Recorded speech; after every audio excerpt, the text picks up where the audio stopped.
Hi అండి. ఈరోజు వీడియోలో నెల రోజులకు పైగా నిలువ ఉండే అల్లం పచ్చడిని హోటల్ స్టైల్లో ఎలా చేయాలో చూపించబోతున్నాను. వైట్ రైస్లోకైనా, ఇడ్లీ, దోశ, మెయిన్గా ఈ పెసరట్టులోకి ఈ అల్లం చట్నీ చాలా టేస్టీగా ఉంటుంది. ఇక లేట్ చేయకుండా దీని ప్రాసెస్ ఏంటో చూసేద్దాం రండి. దీనికోసం 3 ఇంచెస్ వరకు ఉన్న అల్లంని శుభ్రంగా కడిగి పైన తొక్కను తీసి ఇలా పలుచని ముక్కలుగా కట్ చేసుకోవాలి.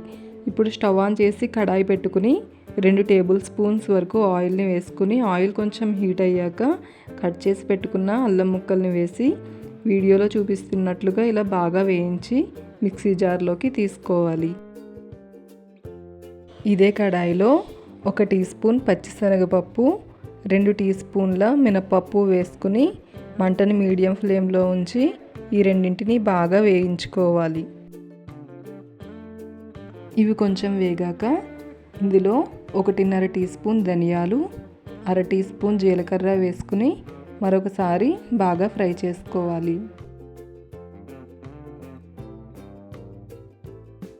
ఇందులోకి 2 టీ స్పూన్స్ వరకు తెల్ల నువ్వులను వేసుకుని నువ్వులు కొంచెం బాగా వేగేంత వరకు ఇలా ఫ్రై చేసుకుని 7 నుండి 8 ఎండుమిరపకాయలను కూడా వేసుకుని వీటన్నింటినీ 1 నిమిషం పాటు బాగా ఫ్రై చేసుకోవాలి. ఈ విధంగా బాగా ఫ్రై చేసుకున్న తర్వాత ఇందులోకి 4 రెమ్మల వరకు కరివేపాకుని వేసుకుని కరివేపాకుకున్న తడి మొత్తం పోయేంత వరకు మరొక 2 నిమిషాల పాటు ఇలా బాగా కలుపుతూ ఫ్రై చేసుకుని ఇప్పుడు వీటన్నింటినీ కూడా మిక్సీ జార్లోకి తీసుకోవాలి.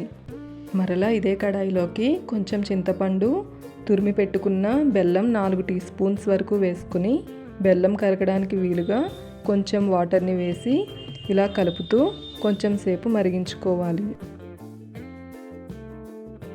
ఇలా ఈ విధంగా బెల్లం మొత్తం కరిగిపోయి కొంచెం దగ్గర పడ్డాక స్టవ్ ఆఫ్ చేసుకోవాలి.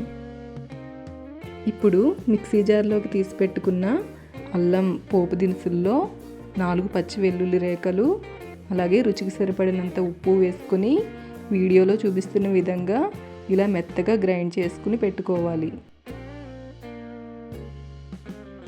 ఇందులోకి ముందుగా మరిగించి పెట్టుకున్న చింతపండు, బెల్లంని వాటర్తో పాటు మొత్తం వేసుకుని బాగా మెత్తని పేస్ట్లా గ్రైండ్ చేసుకుని వేరొక గిన్నెలోకి తీసుకోవాలి. ఈ పచ్చడిని ఇలానే తిన్నా చాలా టేస్టీగా ఉంటుంది.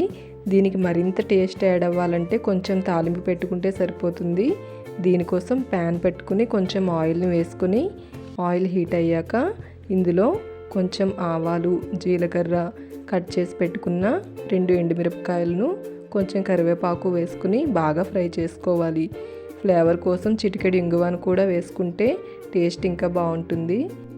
ఈ తాలింపుని మనం తయారు చేసి పెట్టుకున్న అల్లం పచ్చడిలో వేసుకుని ఒకసారి కలుపుకుంటే హోటల్ స్టైల్లో అల్లం చట్నీ తయారైపోయినట్లే. మీరు కూడా ఒకసారి ట్రై చేసి చూడండి, టేస్ట్ చాలా బాగుంటుంది.